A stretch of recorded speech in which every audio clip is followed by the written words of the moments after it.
Today's view is about using chopsticks. Hold the chopsticks with your index finger and your thumb and let it rest on your third finger.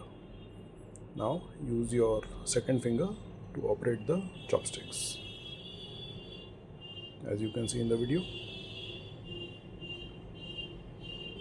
you can easily pick noodles,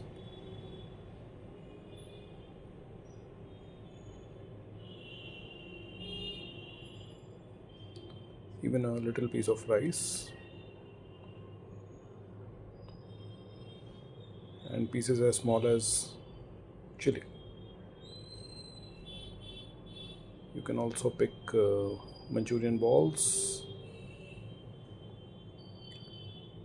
veggies,